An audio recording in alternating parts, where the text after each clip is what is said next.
Alors c'est parti pour une quatrième leçon, la structure de marché. Donc dans cette leçon, maîtriser l'analyse technique, on va essayer de couvrir une autre leçon qui est très importante, qui est la structure de marché. On va essayer de décortiquer un tout petit peu et vous aider à comprendre la nature des marchés, comment est-ce qu'elle se forme. Donc on va plonger dans ce sujet. Donc le but derrière est que vous puissiez en tirer plein de valeurs et prenez des notes, c'est très important. Revenez sur la vidéo, si vous ne comprenez pas de concept, vous le revenez sur la vidéo parce que de par mes années d'expérience, vous allez apprendre énormément de choses. Alors la structure de marché, c'est une notion très importante aussi pour comprendre et maîtriser l'analyse technique. Alors, la structure intrinsèque de marché, elle est comme ça. Quand le marché casse une structure, elle change des tendances. Vous devez savoir une chose, c'est que le marché n'a que deux phases. Deux phases. Les marchés ne sont pas compliqués. Deux phases. Il y a des phases de hausse, des phases de baisse, qu'on appelle des tendances, donc c'est la première phase. Et il va y avoir une phase de range, où le marché ne va pas avoir une certaine direction. Parce que le marché peut soit monter, soit baisser. Mais il y a un élément judiciaire très important qui est la structure du marché. Par exemple, c'est que dans une tendance haussière, comme par exemple celui-ci, on a des sommets de plus en plus hauts. Alors, quand ces sommets de plus en plus hauts sont dessinés, d'habitude, quand elles sont en train de se former, le marché ne casse pas en dernier plus haut. Mais par contre, quand le marché casse en dernier plus haut ici, on avait un plus haut ici qui était cassé par le bas, la tendance haussière n'était plus d'actualité. Et même chose pour une tendance baissière. Et puis, quand le marché change comme ça, des caractères, quand le marché change des dynamiques comme ça, on avait une tendance baissière. Et puis, il y a un changement dynamique ici. Donc, ça veut dire que les biais ici, à ce niveau ici, on avait une tendance baissière.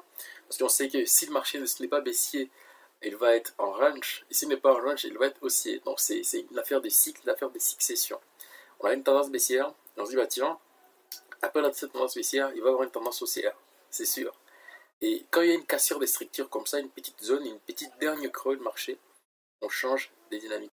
Alors, donc, quand vous avez une structure en marché qui baisse comme ça, à un certain moment, ce marché doit finir. Parce que si on a une tendance haussière, ça ne va pas continuer à monter jusqu'au ciel. Une tendance baissière ne continuera pas à baisser jusqu'à l'enfer.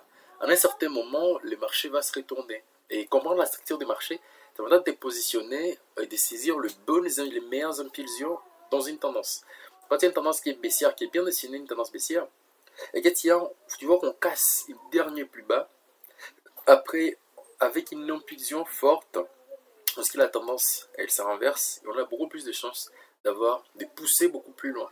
Donc, première poussée, correction, deuxième poussée. Alors, ce position-là ici, on sait que la tendance est renversée. Donc ça, cette signe ici, ces cassures des derniers creux, va t'indiquer déjà que la tendance va se renverser, il y aura une autre tendance qui va être en place. Même chose pour un cas aussi, on a le marché qui est en train de monter, on casse les derniers sommets, le dernier creux, puis le marché change des dynamiques. Donc c'est à partir de la cassure de ces niveaux ici que les biais changent. Donc quand on a un biais haussier, cassure ici, on a un biais baissier, parce qu'il faut toujours avoir un biais et trader dans l'essence d'un bien.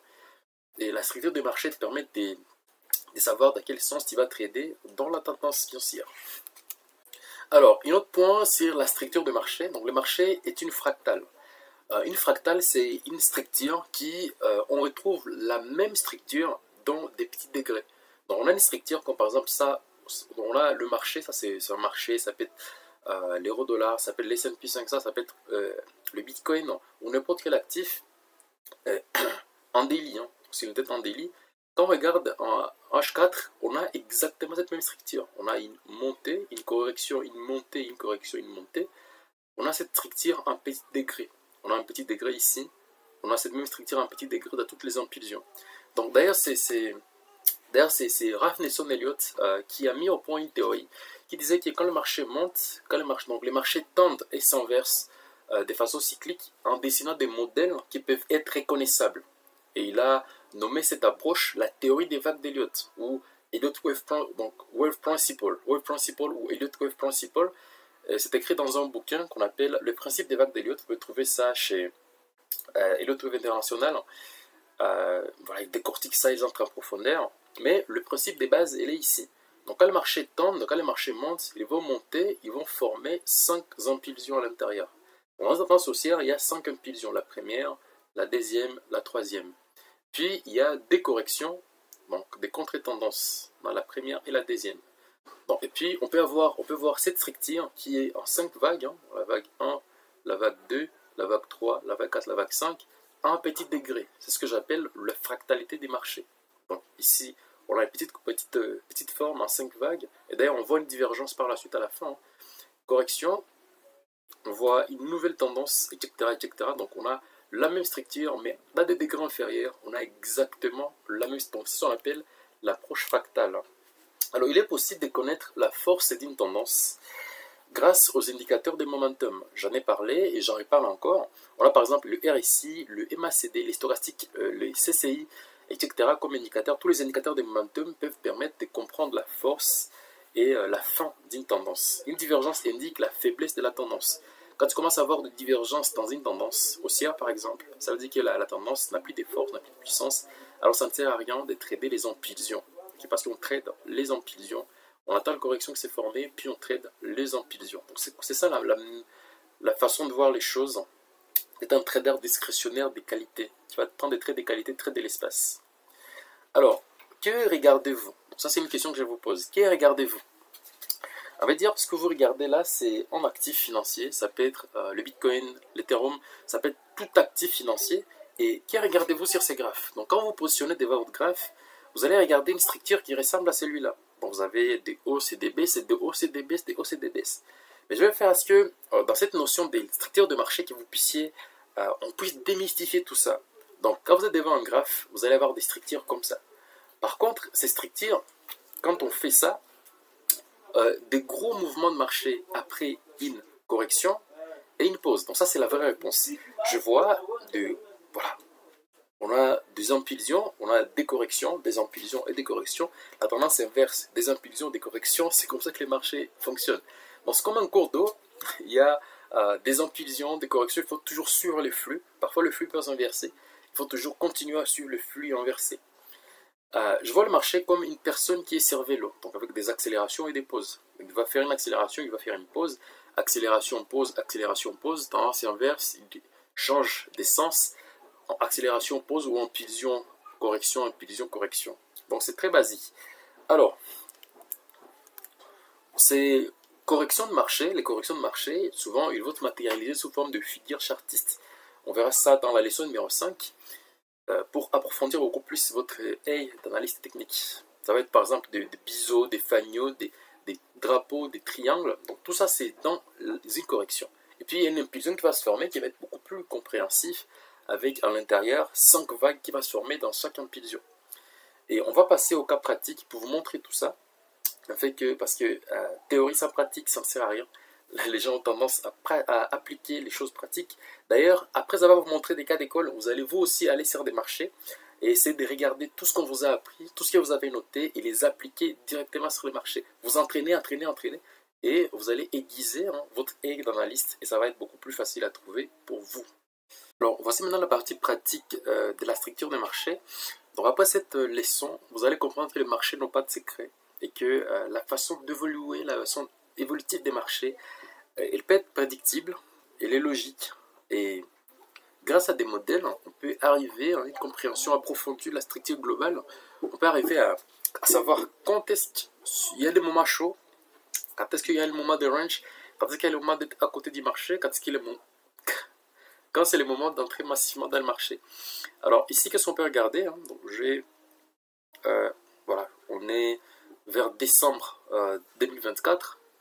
On avait une divergence haussière ici, on avait une divergence haussière, on avait une divergence haussière qui était là. Par la suite, il y a une forte impulsion baissière. Forte impulsion baissière qui vient casser les derniers bas ici de marché. Parce que si on met les sommets et les creux sur ces marchés, donc ça, on a ici les sommets qui étaient cassés, on avait ces sommets ici qui étaient cassés ici, puis il y a ces petits creux qui s'étaient formés par la suite. Et quand on parle uniquement des structures de marché, avec ce que je vais vous montrer en théorie sur des schémas, sur le marché réel, c'est comme ça que ça se représente.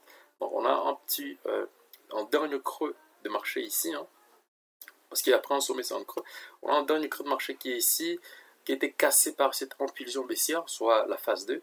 Puis on va qui nous a donné une indication qu'après cette impulsion, il y a la tendance baissière qui va se former. Et ici, on regarde que il y a une correction qui s'est formée peut-être avec une pattern ici, on verra ça plus loin dans les prochaines leçons. Et on voit que cette correction tenait très bien sur les niveaux d'indice, au niveau de résistance. On a vu ça dans la deuxième leçon, troisième leçon, je ne me souviens pas très bien. Et ici, la cassure de cette figure par les bas nous a créé une forte impulsion baissière, une forte accélération baissière.